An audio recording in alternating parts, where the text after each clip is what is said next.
வணக்கம். பரபரப்பு மீடியா செய்திகளுக்காக நான் நிரோஷன். ரஷ்யாவுடன் அமைதி ஒப்பந்தத்தை மேற்கொள்வதன் ஒரு பகுதியாக உக்ரைனின் அரிய பூமி கனிமங்களை அமெரிக்கா எடுக்கும் ஒப்பந்தத்தில் கையெழுத்திடுவதற்காக அமெரிக்க உக்ரைனிய தலைவர்களும் வெள்ளிக்கிழமை சந்தித்த போது நடந்த சூடான வார்த்தை பரிமாற்றம் பற்றி பரபரப்பு மீடியா யூடியூப் சேனலில் நாம் காணொலி ஒன்றை வெளியிட்டிருந்தோம். உக்ரைன் ஜனாதிபதி வோலோடிமிர் செலன்ஸ்கி வெள்ளிக்கிழமை வெள்ளை மாளிகையை விட்டு வெளியேறிய பின்னர் என்ன நடந்தது என்பதை பார்க்கலாம். சம்பவம் நடந்த சிறிது நேரத்திலேயே ட்ரம்ப் ட்ரூத் சமூக வலைதளத்தை பயன்படுத்தி செலன்ஸ்கி சமாதானத்திற்கு தயாராக இல்லை என்று அறிவித்தார். அவர் சமாதானத்திற்கு தயாரானதும் திரும்பி வரலாம் என்று குறிப்பிட்டார். கடுமையான ட்ரம்ப் ஆதரவாளரான குடியரசுக் கட்சியின் செனட்டர் லிண்ட்சே கிரஹாம் வார்த்தை பரிமாற்றத்திற்காக ட்ரம்பிடம் அமெரிக்காவிடமும் செலன்ஸ்கி மன்னிப்பு கேட்க வேண்டும் என்று கூறினார்.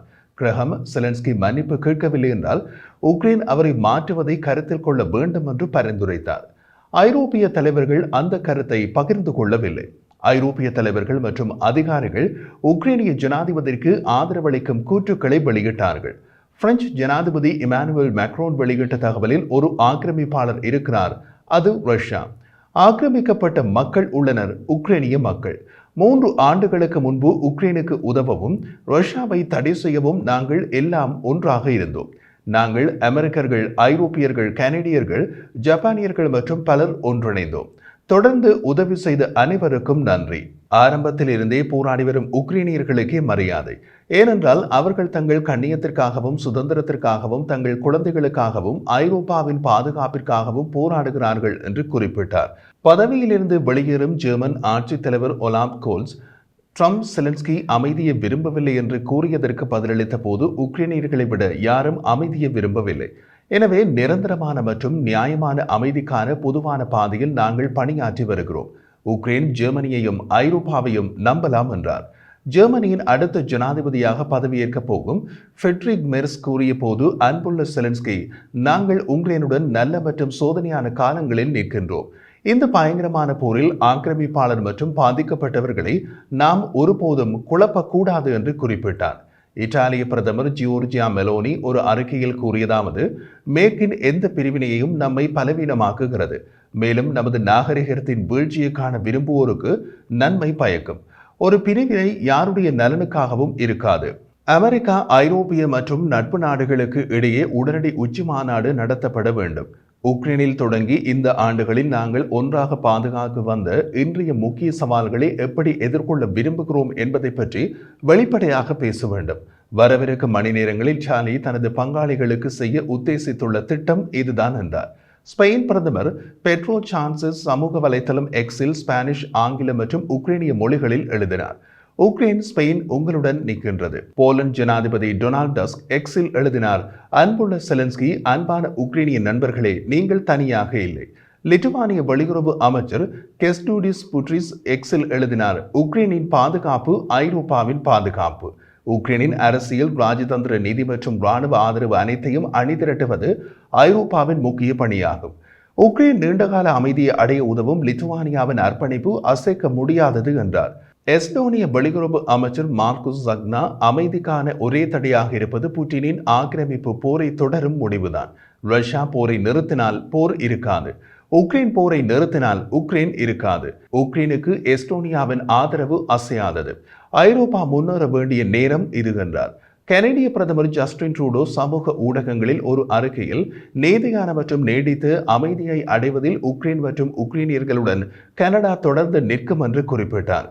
ஐக்கிய நாடுகள் சபைக்கான முன்னாள் அமெரிக்க தூதரும் ட்ரம்பின் முன்னாள் தேசிய பாதுகாப்பு ஆலோசகருமான ஜான் போல்டன் எக்ஸில் எழுதிய போது, ட்ரம்ப் அமெரிக்காவை ரஷ்யா உக்ரைன் போரின் தவறான பக்கத்தில் வைத்துள்ளார். அது வெட்கக்கேடானது.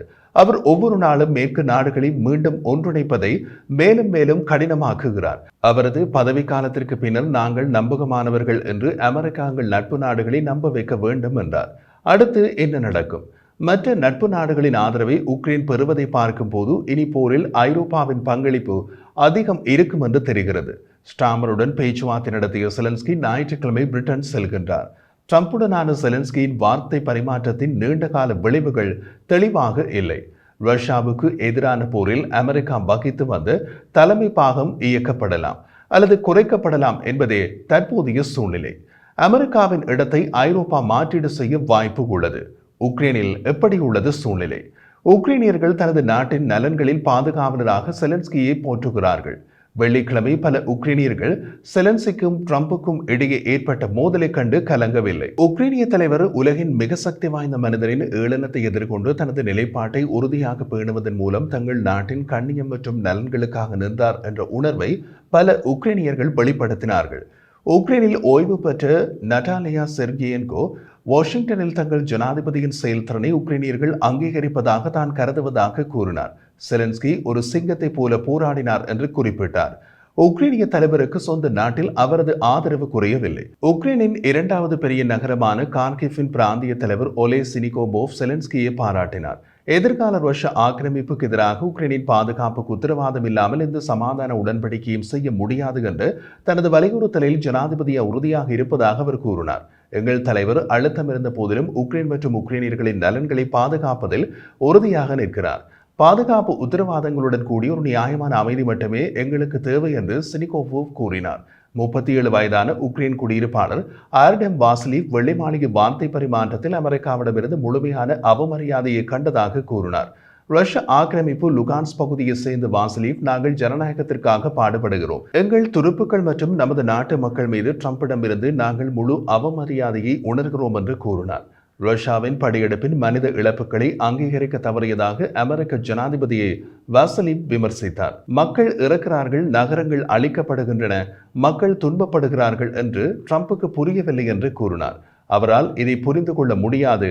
அவர் ஒரு வியாபாரி, அவருக்கு பணம் புனிதமானது என்றார். மொத்தத்தில் பெரும்பாலான உக்ரைனியர்கள் செலன்ஸ்கி உக்ரைனின் தேசிய நலனுக்காக செயல்படுவதற்கான அவரது அர்ப்பணிப்பை பாராட்டுகிறார்கள். அது அமெரிக்க ஜனாதிபதியுடன் மோதலுக்கு வந்தாலும் கூட. துணை பிரதமர் ஒலெக்சி குலேபா செலன்ஸ்கியிடம் உக்ரைனின் நலன்கள் மற்றும் அவரது நாட்டின் மீதான பக்தி ஆகியவற்றில் அசைக்க முடியாத அர்ப்பணிப்பு ஆகியவற்றை தான் இன்று அமெரிக்காவில் பார்த்தோம் என்று டெலிகிராமில் எழுதினார். அதே நேரத்தில் உக்ரைனின் அனைத்து அரசியல் பிரமுகர்களும் ஓவல் அலுவலக கூட்டம் எப்படி முடிந்தது என்பதை பற்றி முழுமனதுடன் பாராட்டவில்லை.